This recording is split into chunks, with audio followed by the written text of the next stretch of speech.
Boa tarde a todos. Por favor, eu peço que desliguem os celulares, que nós vamos começar o estudo dessa tarde. E dando boas-vindas, a todos que estão presentes, aos que já vêm todos os domingos e aos que estão aqui pela primeira vez. Tá? Muito bem-vindos.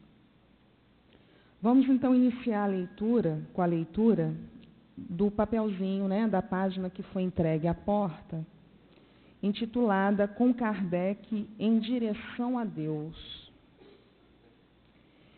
Que o amor único de Deus inspire todas as almas para o bem.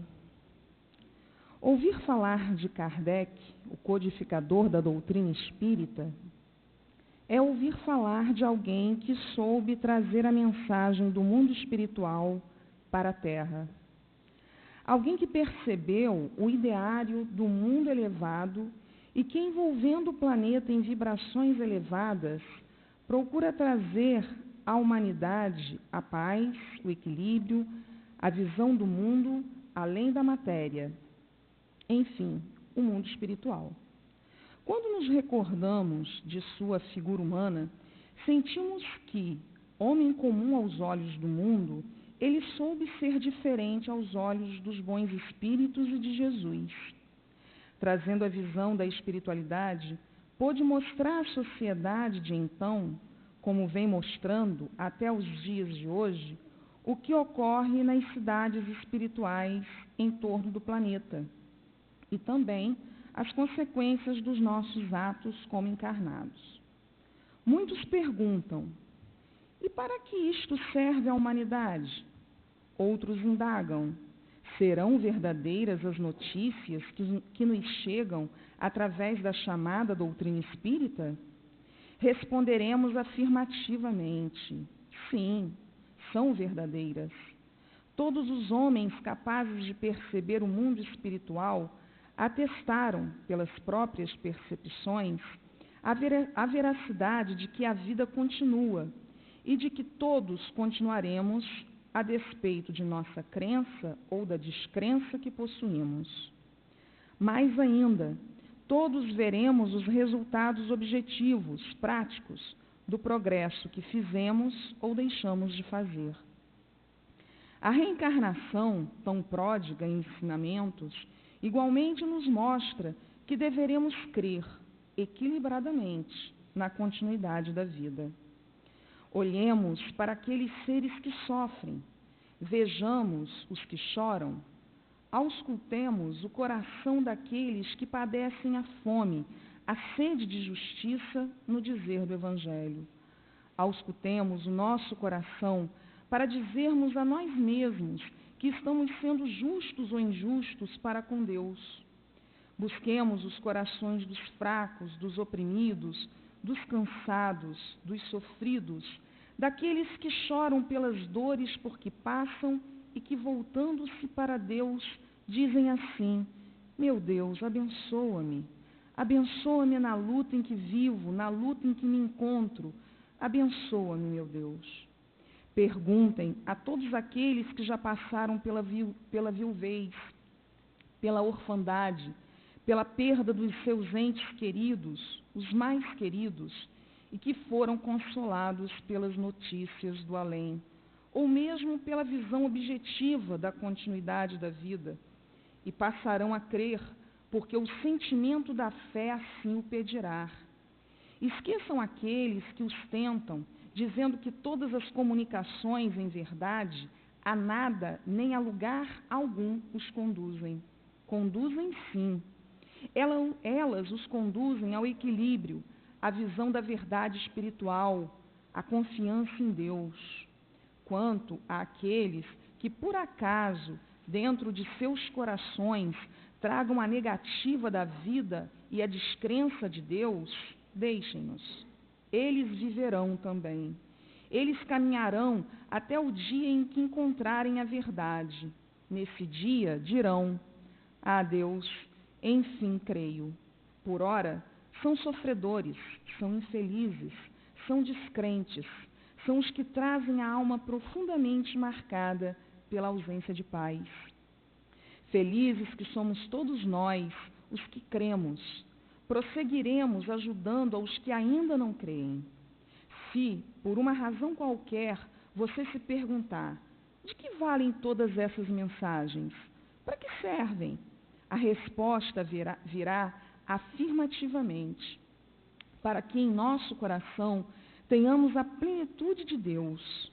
Assim, fortalecidos, estaremos preparados para enfrentar todas as vicissitudes da vida terrena, de boa vontade, com amor, com a certeza da vida espiritual, cheios de confiança em Deus. Então, não só os que sofrem, mas todos aqueles que creem reconhecerão: eis que Deus existe, eis que temos um Pai. Por mais que a nossa alma, às vezes envolvida em falsos intelectualismos, proclame a existência do nada, consagraremos a verdade pela confiança, pela bondade, pelo sentimento do amor. A nossa caravana seguirá Kardec, naturalmente, à frente de todos os encarnados com a doutrina. Todos os que estão degradados na Terra encontrarão alívio nesta abençoada doutrina, conduzida pelas mãos abençoadas desse homem. Agradecidos, diremos assim: seguimos a caravana imensa na direção de Deus, o Pai. Kardec nos trouxe a noção da vida espiritual, é certo, mas trouxe para todos nós, sem sombra de dúvida, a certeza da existência de Deus, para que assim possamos sentir Deus, o Pai. Deus, o Criador de todas as coisas. Deus, o grande Criador de nós mesmos, a quem devemos o fato de existirmos. Que isso fique claro em todos os corações, para que ninguém se julgue superior e capaz de conduzir a própria existência sozinho. Muita paz, meus irmãos. Que Deus os ajude a encontrar o caminho da confiança em seu amor e a manter a certeza da paz, em meio a tanto sofrimento, em busca da paz permanente. Muita paz. Antônio de Aquino, do livro Inspirações do Amor Único de Deus, volume 1, Psicofonia de Altivo Panfiro. Bom, com essa belíssima mensagem e com a confiança realmente em Deus, nós vamos fazer a nossa prece. Pedindo a Deus, nosso Pai, que aqui estamos reunidos em seu nome, que nos abençoe, nos harmonize os corações, as mentes, já que nos permitimos estar aqui agora, nesses momentos, para poder nos refazer de nossas dificuldades maiores, que elas inclusive estejam entregues ao direcionamento de Deus, nosso Pai, que nós possamos aqui aproveitar as reflexões dessa tarde e noite, nesse primeiro dia do mês de outubro, para que possamos, Senhor, realmente ir de encontro ao seu conforto, à sua misericórdia e ao seu amor. Que o Senhor nos abençoe, juntamente à espiritualidade maior aqui presente, e então pedimos permissão da nossa parte de iniciarmos mais um estudo na tarde de hoje. Que assim seja.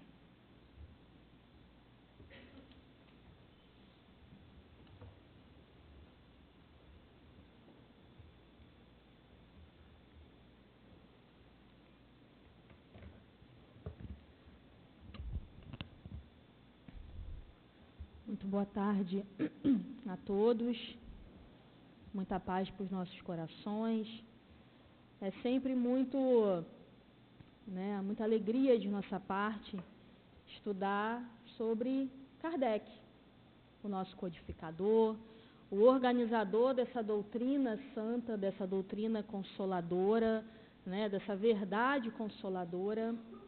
E estudar a biografia de alguém é sinal de que esse alguém fez algo de relevante. No caso de Kardec, foi algo muito relevante. Não só para as pessoas ali da época, mas para a humanidade. Porque ele veio com a missão de revelar a terceira, por intermédio dele ali, da sua codificação, trazer à tona a terceira revelação. Aquela que Jesus, lá antes, da sua crucificação, disse que prometeria ao Pai, que invocaria ao Pai, que pediu, que enviasse uma terceira revelação para que viesse lembrar aos homens aquilo que o Cristo tinha dito, falar coisas novas que o Cristo não podia dizer naquela época pela nossa imaturidade espiritual e relembrar outras situações em que nós tínhamos adulterados e esquecidos. Então, estudar a vida de Kardec, não só a partir da codificação, mas estudar a vida dele desde o início, é de grande conhecimento para todos nós, de grande valia, porque desde o início ele foi prudente, ele foi responsável, ele foi um espírito inteligente, racional, caridoso, amoroso, e que recebeu o chamado do Cristo e disse sim. Então, como Cristo diz que a cada um segundo suas obras, e que nós vamos colher os frutos da nossa encarnação no plano espiritual, de maior parte, eu começo essa explanação pelo final. Eu começo com um pedacinho de um livro chamado Crônicas de Além Túmulo, em que ele vem trazer um pouquinho para a gente,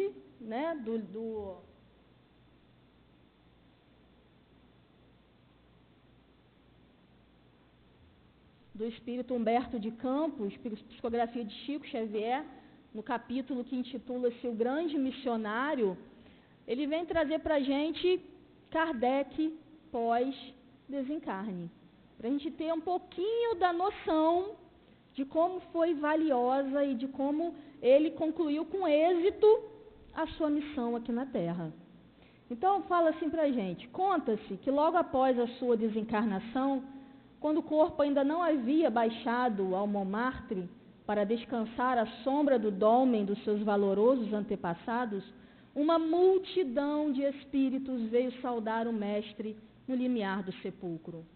Eram antigos homens do povo, seres infelizes que ele havia consolado e redimido com as suas ações prestigiosas.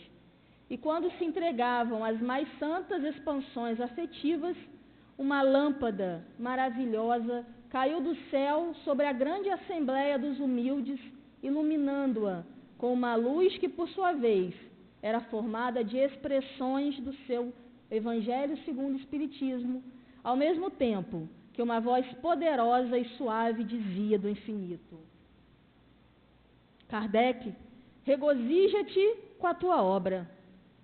A luz que acendeste com os teus sacrifícios na estrada escura das descrenças humanas vem felicitar-te nos pórticos misteriosos da imortalidade.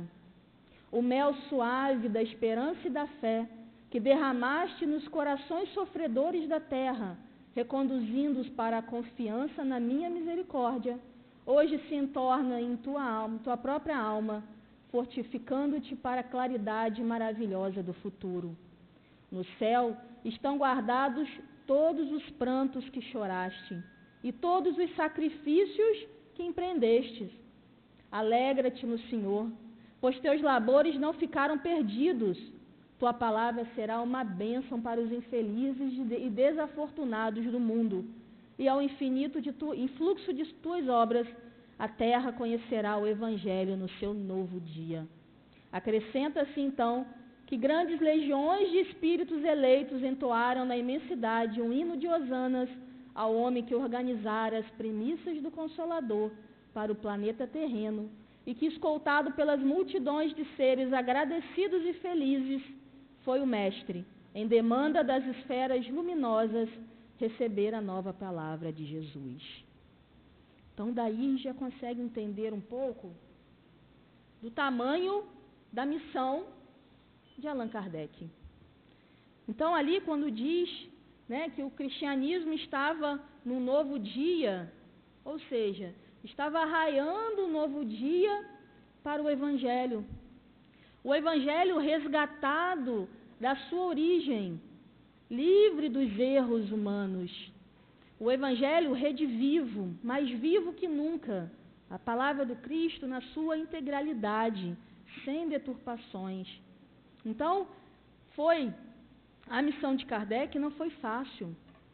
A gente pode pensar que a missão dele, né, foi muito tranquila, mas não foi. Kardec sofreu invejas, ódio, ingratidão, sucumbiu à fadiga, porque ele se dedicou por 14 anos, basicamente, integralmente, à codificação da doutrina dos espíritos. Ele abriu mão da sua tranquilidade, ele abriu mão do seu lazer, ele abriu mão das suas horas livres, como quem cuida de um filho recém-nascido, que requer todos os cuidados possíveis. Então, é esse espírito, né, responsável, confiável, que angariou aí, conquistou a confiança dos espíritos superiores, foi a ele que foi confiado trazer, né, por intermédio aí da falange dos espíritos superiores, comandada pelo Espírito Verdade, que trouxe para a gente a terceira revelação, a verdade consoladora. Então, esses espíritos, após 1.800 anos, após a vinda do Cristo, passamos por tantas guerras, a humanidade passando por tantas guerras em prol do nome de Deus, tantas matanças, né, tantos desvios do caminho, do real Evangelho. Eis que uma equipe de espíritos abnegados e benfeitores, comandados pelo Espírito de Verdade, acha que nós já estamos, tenha certeza de que nós já estamos preparados para dar um passo à frente, de entrar na era do Espírito, de avançar intelectualmente e principalmente moralmente. Então, e quem, né, intermediou essa grandiosa missão, que não foi só de codificar uma nova doutrina, mas trazer uma nova lei que iria, né, abalar e estremecer a humanidade. Nasceu lá em Lyon, na França, em 3 de outubro de 1804, né? Filho aí o seu pai era juiz, ele vinha de uma família muito tradicional de juízes, com uma família com longa tradição nas atividades jurídicas lá na França, muito conhecidos, né? E provavelmente, como era muito comum, né? Provavelmente, se o pai tinha uma profissão, queria iniciar o filho também naquela profissão. E Hippolyte Léon Denisard Rivaio foi por um outro caminho. Ele se afeiçoava muito mais, era muito mais inclinado aos estudos científicos, pedagógicos, filosóficos. O seu pai o iniciara desde cedo às letras, a leitura dos grandes clássicos. Logo aos 9, 10 anos por aí, eles o enviaram para Yverdon, né? Lá para a Suíça, na escola do mestre Pestalozzi. E desde quando ele iniciou lá, Pestalozzi sentia que aquele menino ali era diferente dos outros. Era um jovem muito amável, muito espirituoso, mas também muito responsável e seguro. Então, quando ele saía para divulgar o seu método aí, né, mundo afora, quem ficava coordenando o instituto, lá pelos seus 12, 13 anos, já era o jovenzinho Hippolyte. E ele também ali já fazia como se fosse uma tutoria daqueles alunos que tinham mais dificuldade. Então, ele ajudava aqueles que tinham mais dificuldade, né? Desde cedo já esse espírito caridoso já se manifestava nele. Então, ainda muito jovem, ali no próprio Instituto Pestalozzi, ele se formou em letras, ciências, era muito interessado também nas gramáticas, Então, ele conhecia a fundo e falava corretamente o alemão, o inglês, o italiano, o espanhol, o holandês. Tornou-se professor, regendo as cadeiras de fisiologia, astronomia, química, física. Era pedagogo e escritor de vários livros reconhecidos na educação. Isso ainda muito jovem. No mundo literário, ele conhece a jovem Amélie Gabrielle Boudet, ela era professora também, com quem aos 28 anos o Hippolyte se casa. Eles não tiveram filhos. Nesse tempo, ele já havia retornado a Paris e queria montar lá em Paris, ele queria ajudar no aperfeiçoamento pedagógico da França. Ele montou lá o Instituto Rivaio, que era nos moldes lá da escola de Pestalozzi. Ele adorava aquele instituto, era para crianças e jovenzinhos. Os jovens o amavam, o tinham como mestre, como pai, e ele adorava ensinar, construir conhecimentos. Só que a vida dele também não foi fácil. Um dos seus tios era um dos seus sócios. O que aconteceu? Ele tinha um vício nos jogos e ele gastou ali, perdeu muito dinheiro na jogatina. O jovem, Rivaio, não tinha muito o que fazer perante isso, teve que liquidar aquele instituto que ele tinha fundado com tanto amor e carinho. Aquele dinheiro que tinha da partilha, ele colocou numa casa comercial de um amigo dele, e esse amigo abre falência. E o jovem, Rivaio e sua esposa se veem na constrangedora situação de nada ter. Ele podia ter desanimado, ele podia ter desistido, ele podia ter passado a sua encarnação inteira reclamando e blasfemando contra Deus. Mas Deus, eu tinha tão boas intenções e as coisas acontecem assim comigo. Mas isso não é próprio de grandes almas. Grandes almas levantam e seguem adiante. O que ele fez? Foi trabalhar. E ele pegou a contabilidade de algumas casas comerciais. À noite ainda, ele escrevia gramáticas, aritméticas, livros de estudos pedagógicos, traduzia as obras inglesas e alemães. Além disso, ele ainda tinha tempo de organizar na casa dele cursos gratuitos de química, física, astronomia e anatomia. Então, era membro de várias sociedades sábias, foi autor de numerosos livros de educação. Seus livros foram adotados por várias universidades da França e aí ele conseguiu recuperar aí o seu capital financeiro. Então, ele ficou muito respeitado, muito conhecido como Hippolyte Léon Denis Rivaio, já muito antes de imortalizar o nome de Allan Kardec. Ele já era muito respeitado porque tinha um muito bom senso, era um espírito muito racionalista, não acreditava nas coisas antes de investigar, tinha um poder de análise muito bom e era aquela pessoa que a gente olha e já confia por ser uma pessoa séria. Então, ele era filho de pais católicos, foi criado no protestantismo, mas não abraçou nenhuma dessas religiões.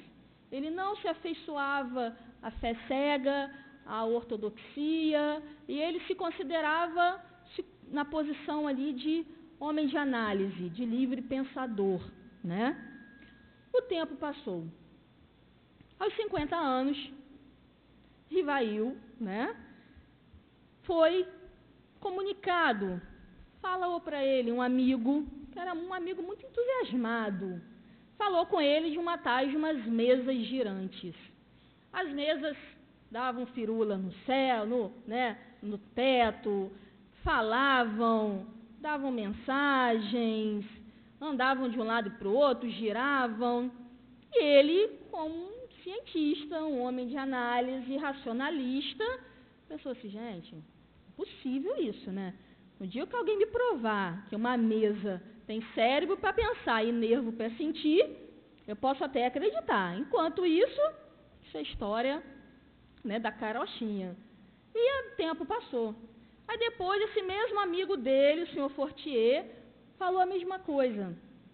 Naquela época, fazia uns 4 anos atrás, era moda nos salões europeus esses fenômenos das mesas girantes. Era uma diversão. As pessoas iam para esses salões e se divertiam com aquelas mesas que giravam, que andavam para um lado e para o outro, dava, né, algumas comunicações através de batidas. Depois eles organizaram outros tipos de comunicação. Então, nesse tempo aqui, em 1854, há uns 6 anos atrás, tinha acontecido aquele fenômeno das irmãs Fox, lá na cidade de Hydesville, lá nos Estados Unidos, né, em que um espírito chamado Charles disse que ele era, né, um homem que já havia, né, a alma de um homem que já havia vivido, queria vingança, enfim. Então, a espiritualidade veio preparando já a nossa mente para essa, né, a aceitação dessa nova realidade. E o tempo passou, Kardec, né, o professor Rivail, totalmente descrente daquilo. Mas havia também pessoas sérias e cultas, pensadores, que estavam frequentando essas reuniões. Aí ele já começou a ficar na dúvida. Porque o primeiro era aquela pessoa muito animada para tudo, né, que tudo se anima. E Kardec, que era um homem racional, não deu muito crédito. Mas esse, o senhor Carlotti, o senhor Patier, amigos de Kardec, eram pessoas mais parecidas com o temperamento dele. Pessoas mais sensatas, de bom senso, instruídas. E chegaram para ele e falaram: olha, tem algo acontecendo. Vamos lá visitar uma dessas reuniões? Depois de um ano, ele resolveu visitar uma dessas reuniões das mesas girantes. E ele achou que fosse algo associado ao magnetismo, já que ele estudava muito a fundo o magnetismo. E ele foi pensando isso é uma manifestação do magnetismo. Quando ele começou a assistir às reuniões, ele foi vendo que aqueles objetos emitiam mensagens inteligentes. E era impossível uma mesa emitir algo inteligente, né? Uma mensagem inteligente. Então ele começou a fazer o quê? Ele resolveu investigar, porque ele era aquele espírito investigador. Porque ele desconfiou que por detrás daqueles fenômenos pudesse haver a revelação de uma nova lei. E ele iria fazer o quê? Aprofundar as investigações. Ele ainda não tinha noção do tamanho da sua missão. E mais tarde, né, em 1855, ele foi convidado a assistir algumas sessões na casa do senhor Baudin. Algumas pessoas ali à época, faziam uns 4 anos, desde que iniciaram esses fenômenos, formaram grupos fechados, né, ocultos, que era formado por pensadores, pessoas comuns, homens de análise, em que eles já estavam estudando, né, compilando aquelas mensagens. E lá existiam 2 médiuns, Julie e Caroline Baudin, e que através do mecanismo da sexta peão eram ali dadas as mensagens, que depois foi substituído pela mão do médium. A sexta peão era um lápis e tinha uma cesta. O médium ali segurava na cesta e o lápis se mexia, né, dando ali a escrita. Depois eles falaram: não precisa da cesta, pode substituir pela mão do médium, surgindo aí a psicografia. Então essas forças invisíveis falavam o quê? Diziam que eram almas dos homens que já haviam vivido na Terra. E o professor Rivail, muito inteligente, muito perspicaz, já começou dali a tirar a primeira conclusão, que foi de grande valia para a codificação. Ele foi percebendo que os espíritos não tinham conhecimento a mais do que eles tinham quando encarnados. Então, se ele era um engenheiro, ele tinha conhecimento sobre aquilo. Se ele não tinha muito conhecimento intelectual, ele também não falava coisas de alta relevância. E isso foi extremamente importante, porque fez com que Kardec não acreditasse na infalibilidade dos espíritos e também não acreditasse a doutrina espírita a um espírito só. Então, isso foi de extrema importância. Nessas reuniões, um espírito chamado Verdade falou para ele o quê? Olha, você tem uma importante missão a desenvolver. Você vai dar vida a uma nova doutrina filosófica, científica e religiosa.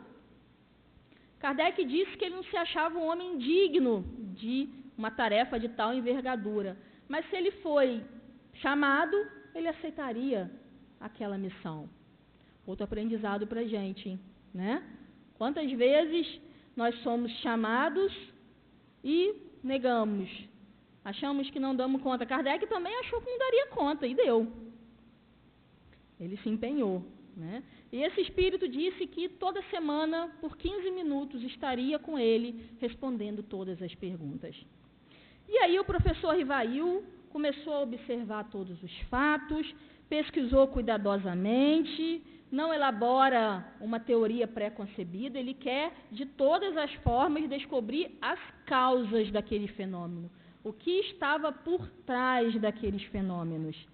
Então, alguns amigos que já estavam estudando, já estavam observando esses fenômenos, vendo que, primeiro, ele era um homem super respeitado, inteligente, compenetrado, prudente. Esses outros grupos de estudo, eles não estavam conseguindo organizar, codificar, não estavam conseguindo colocar por temas as comunicações que eles haviam recebido nesses grupos, né, de manifestação. Então, eles resolvem o quê? Dar esses cadernos, mais de 50 cadernos, para o professor Rivail codificar, organizar. Foi do estudo desses mais de 50 cadernos em que o professor Rivail refez perguntas aos espíritos, mandou aquelas mesmas perguntas para médiuns de outros países que não se conheciam, e ele ficou impressionado que as respostas vinham iguais. Médiuns que não se conheciam. Então, ele começou a compilar, a organizar os assuntos. Ia lá para as reuniões com uma série de perguntas que eram respondidas com lógica, com profundidade, né? E muito, né, um caráter lógico. Então, foi dessa comparação, fusão, organização de todas essas comunicações refeitas, perguntadas novamente e organizadas, que no dia 18 de abril de 1857, o professor Rivail, já com o pseudônimo de Allan Kardec, lança o Livro dos Espíritos, há 160 anos atrás. Então, esse foi o início da história até o Livro dos Espíritos, até o início da doutrina espírita. Então, espírito foi, né, Kardec, que ele falou que para coisas novas é preciso nomes novos. Então, várias outras religiões davam nomes a esses seres, né, extracorpóreos. Ele deu o nome de espírito. Várias outras religiões davam nome a esses intermediários, mas ele colocou o nome de médium, mediunidade. Então, tudo isso é advento do espiritismo.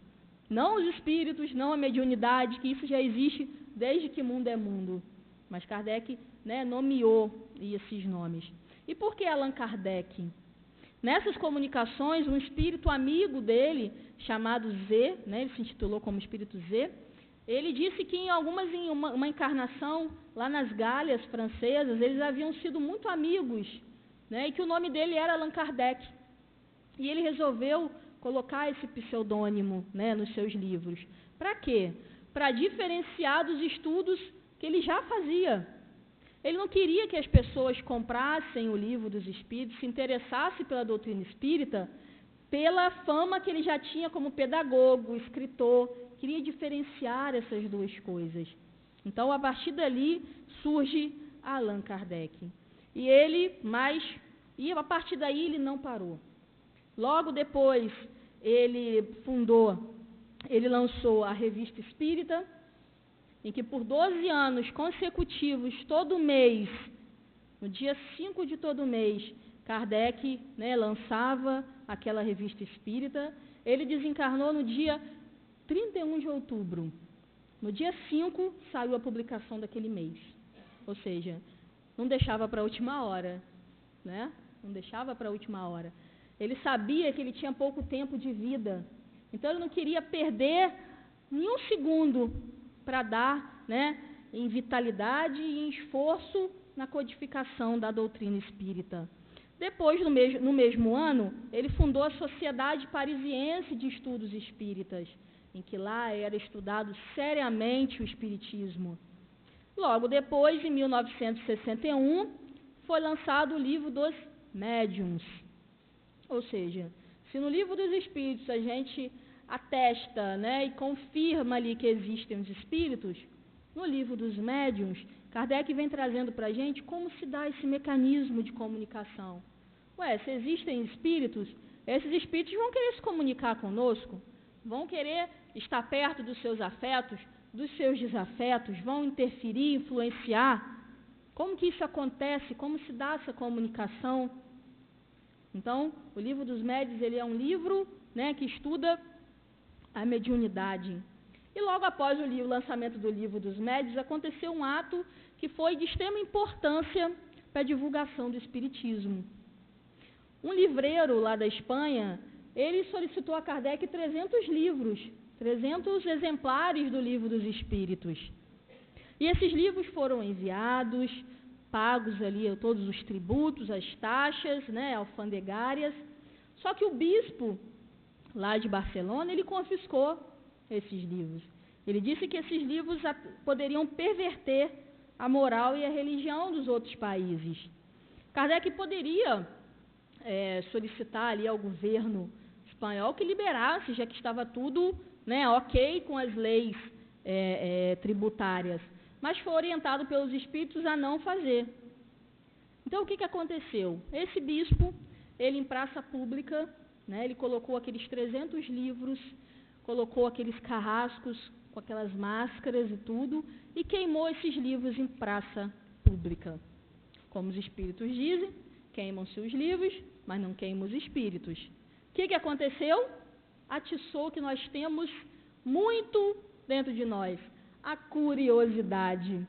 Todo mundo queria saber o que continha naqueles livros, que era tão proibido, que podia perverter tanta gente. O que aconteceu? O pessoal, né, entrava em contato lá em Paris e pedia unitariamente os livros. O que aconteceu? Houve um boom do espiritismo na Espanha e dali se espalhou para o resto do mundo. Utilizando-se o quê? Daquele mecanismo ali, né, da curiosidade humana.